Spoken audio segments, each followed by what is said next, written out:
Trademark registration और उसके processes. बहुत सारे लोगों की यहाँ पर क्वेरी रहती है कि ट्रेडमार्क रजिस्ट्रेशन कैसे करवाना है और ट्रेडमार्क में हमारे को क्या बेनिफिट मिलेगा।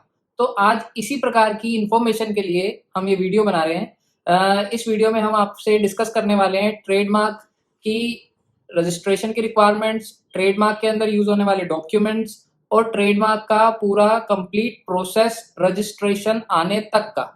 तो पूरी वीडियो में अंत तक बने रहिएगा। मेरा नाम है सूरज पाहुजा। आपने देखना स्टार्ट कर दिया PSA, जो कि मेरे चैनल का नाम है। चैनल को सब्सक्राइब कर दीजिएगा, लाइक कर दीजिएगा वीडियो को और शेयर कीजिएगा वीडियो को, ताकि ट्रेडमार्क के बारे में ज्यादा से ज्यादा लोगों को पता लग सके। Thank you. स्टार्ट करते हैं।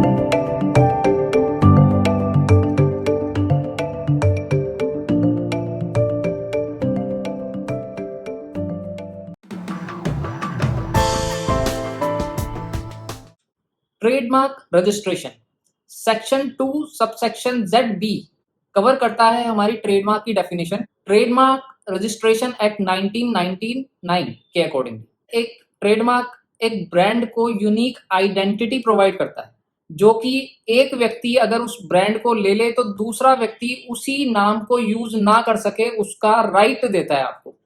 ये ट्रेडमार्क है। ट्रेडमार्क मतलब कि ट्रेड करने वाला मार्क। ट्रेडमार्क रजिस्ट्रेशन कौन कौन ले सकता है? इसमें private limited companies, LLP, partnership, individual और NGOs कवर्ड है। ट्रेडमार्क रजिस्ट्रेशन से हमारे को क्या क्या बेनिफिट्स मिलते हैं?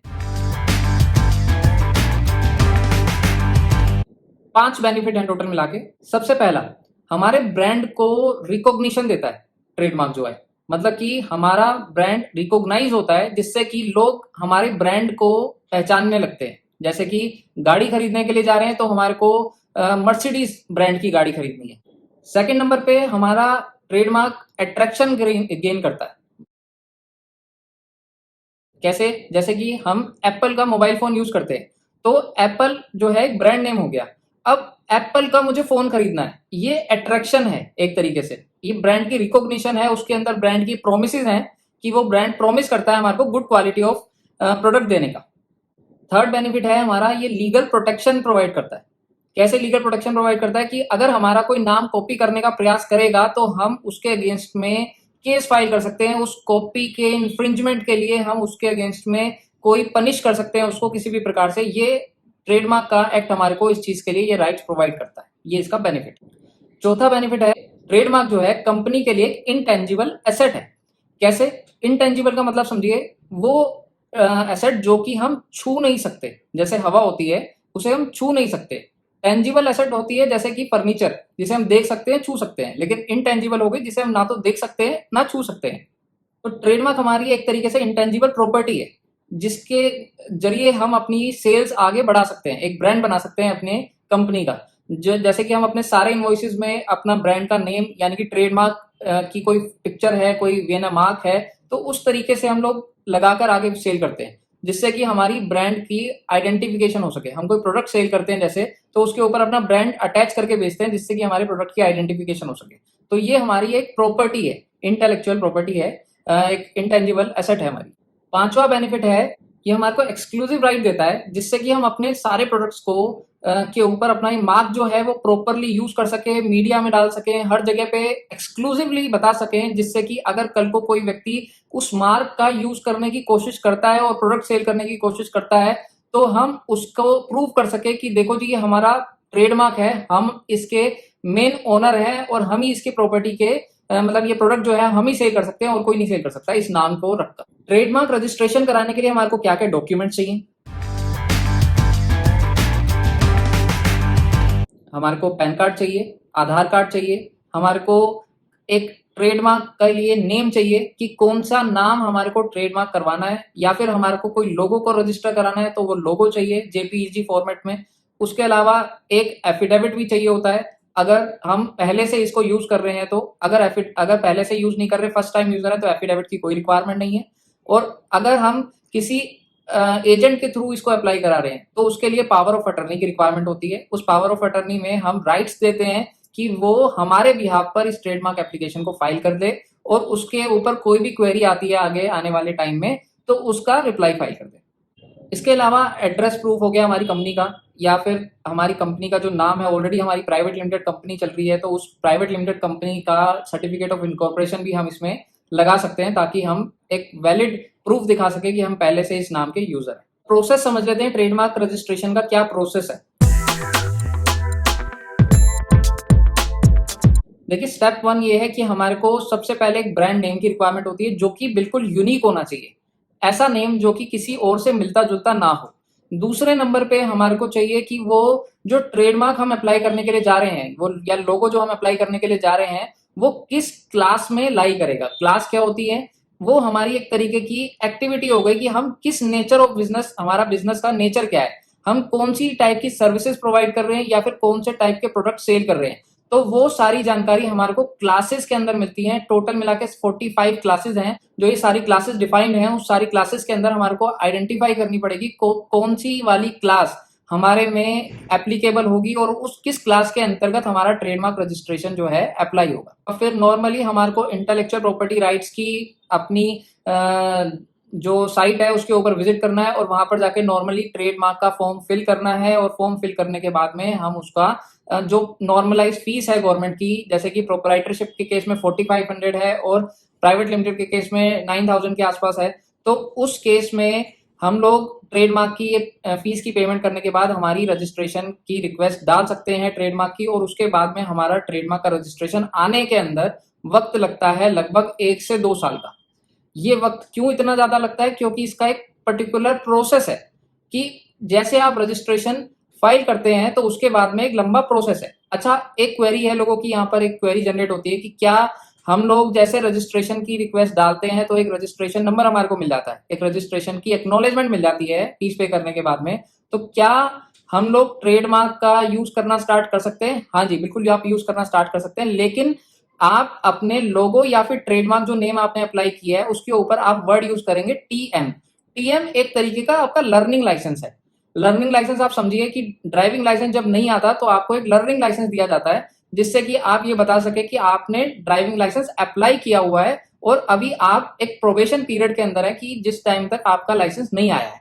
इसी प्रकार से ट्रेडमार्क पे आप टीएम का वर्ड का यूज कर सकते हैं, जिससे कि लोगों को आपको पता लग सके कि आप अभी प्रोबेशन पीरियड में है, आपका अभी तक ट्रेडमार्क रजिस्टर्ड नहीं हुआ। जैसे ही आपके पास रजिस्ट्रेशन सर्टिफिकेट आ जाता है ट्रेडमार्क डिपार्टमेंट से, तो वहां पर आप टीएम की जगह आर वर्ड का यूज कर सकते हैं, आर अल्फाबेट का यूज कर सकते हैं। ट्रेडमार्क के अप्रूवल का प्रोसेस समझ लेते हैं, क्या प्रोसेस है। सबसे पहले जैसे ही आप एप्लीकेशन डालते हैं ट्रेडमार्क की, तो उसके बाद में एक आपका एप्लीकेशन नंबर जनरेट होता है, ठीक है। तो उस एप्लीकेशन नंबर जनरेट होने के बाद में जो काम ट्रांसफर हो जाता है वो हो जाता है ट्रेडमार्क का डिपार्टमेंट के हाथ में, ठीक है। तो उसमें सबसे पहले ट्रेडमार्क जो डिपार्टमेंट है वो आपको एक एप्लीकेशन नंबर दे देता है, आपको फैसिलिटी देता है कि आप अपने ट्रेडमार्क की जो भी अपडेट्स हैं वो आईपी इंडिया ऑनलाइन पे जाकर चेक कर लीजिए। जो आपका ट्रेडमार्क का एप्लीकेशन प्रोसेस है वो कौन से लेवल तक पहुंच गया, उसका रियल टाइम चेक आप यहां पर जाकर कर सकते हैं। एप्लीकेशन के बाद सेकंड जो डिपार्टमेंट काम करता है वो करता है वियना कोडिफिकेशन का काम। थर्ड फेज है एग्जामिनेशन ऑफ ट्रेडमार्क एप्लीकेशन। जो ट्रेडमार्क एप्लीकेशन आपने सबमिट करी है उसको एग्जामिन किया जाता है डिपार्टमेंट के द्वारा, जिसमें कि ये बताया जाता है, ये ढूंढा जाता है कि जो एप्लीकेशन आपने सबमिट की है, जो फॉर्म के जरिए आपने सबमिशन डाला है, क्या वो फॉर्म सही है, उसके अंदर जो डॉक्यूमेंट्स अटैच किए गए हैं वो सही है, उसके अंदर कोई किसी प्रकार की दिक्कत परेशानी तो नहीं है। अगर उसमें कोई ऑब्जेक्शन करने वाली चीज है तो ऑब्जेक्ट कर सकता है, या फिर अगर ऑब्जेक्शन की कोई भी चांसेस नजर नहीं आते उसके अंदर तो वो सीधा जर्नल में पब्लिश के लिए डाल देता है। चौथा फेज है इसका objection and clarification. Objection and clarification में क्या होता है, अगर जो आपकी एग्जामिनेशन हुई रिपोर्ट की उसमें अगर डिपार्टमेंट को ऐसा लगता है कि ये जो ट्रेडमार्क आपने अप्लाई किया है वो तो मिलता जुलता है किसी और से, ऐसा लग रहा है कि हाँ ये तो इन्होंने कॉपी मार लिया किसी और का ट्रेडमार्क, तो उस केस में डिपार्टमेंट ऑब्जेक्शन लगा देता है और आपको उसका 30 दिनों के अंदर अंदर रिप्लाई देना होता है डिपार्टमेंट को कि नहीं नहीं सर ऑब्जेक्शन मत लगाओ, मैं इसको प्रूव कर सकता हूं कि हाँ जी ये ट्रेडमार्क मेरा ही है, मैं इसको यूज कर रहा हूं। तो अगर व्यक्ति जो असेसी है वो 30 दिन तक रिप्लाई नहीं करता है तो उस केस में ये एप्लीकेशन अबेंडन हो जाती है, ठीक है। तो जब भी ऑब्जेक्शन लगाए डिपार्टमेंट तो उसका 30 दिनों के अंदर अंदर प्लीज रिप्लाई कर देना, नहीं करोगे तो अबेंडन हो जाएगी एप्लीकेशन।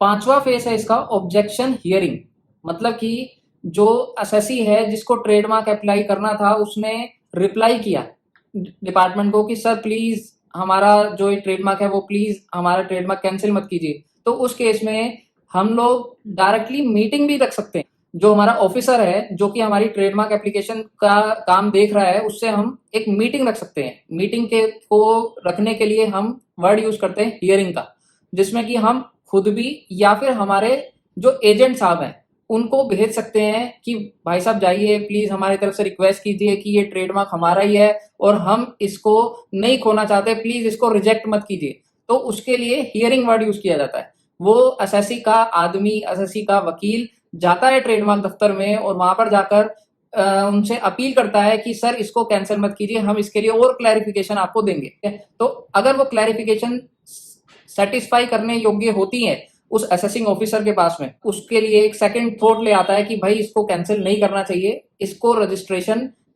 देने के लिए हमें क्लैरिफिकेशन अगर ये मिल जाती है, कोई नॉन ऑब्जेक्शन सर्टिफिकेट चाहिए तो वो मिल जाता है, तो हम वो उसका वेट कर लेते हैं। उसके बाद में इसको कैंसिल करना होगा तो कैंसिल कर देंगे, अप्रूव करना होगा तो अप्रूव कर देंगे। छठा फेस है इसका पब्लिकेशन इन जर्नल। क्या होता है कि जैसे आपने रजिस्ट्रेशन डाल दिया और हमारा जो ऑफिसर है उसने भी अप्रूव कर दी एप्लीकेशन, तो उसके बाद में हमारा जो ट्रेडमार्क है ना या फिर हमारा जो लोगो है वो एक ट्रेडमार्क वालों की जर्नल निकलती है, उसमें जाता है। उसके अंदर वो जो ट्रेडमार्क है वो 90 दिन तक लगा रहेगा उस जर्नल के अंदर।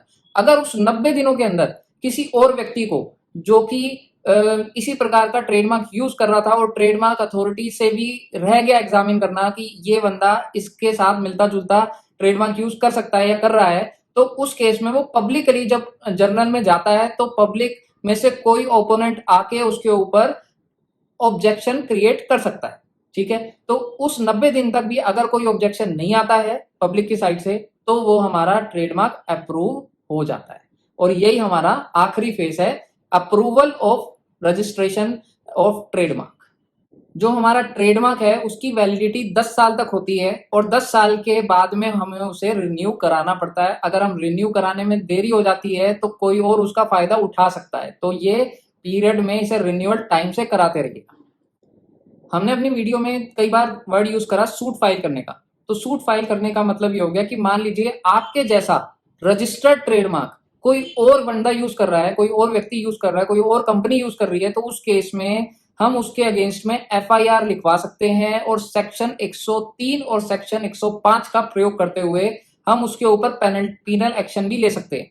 ठीक है, मतलब कि अगर आपका जैसा कोई ट्रेडमार्क कोई दूसरा बंदा यूज कर रहा है और सेम टाइप के प्रोडक्ट सेल कर रहा है जिससे कि आपका बायर कंफ्यूज हो जाता है कि कौन सा वाला असली है, तो उस केस में सेक्शन 103 और सेक्शन 105 के अंतर्गत हम उसके अगेंस्ट में सूट फाइल कर सकते हैं, जिसमें कि उसके ऊपर 3 महीने से लेकर 3 साल तक की इम्प्रिजनमेंट और 50,000 रुपए तक का फाइन, और सेक्शन 105 में 1 लाख रुपए तक का फाइन और 2 लाख रुपए मैक्सिमम फाइन और जेल 1 साल से लेकर 3 साल के बीच में हो सकती है।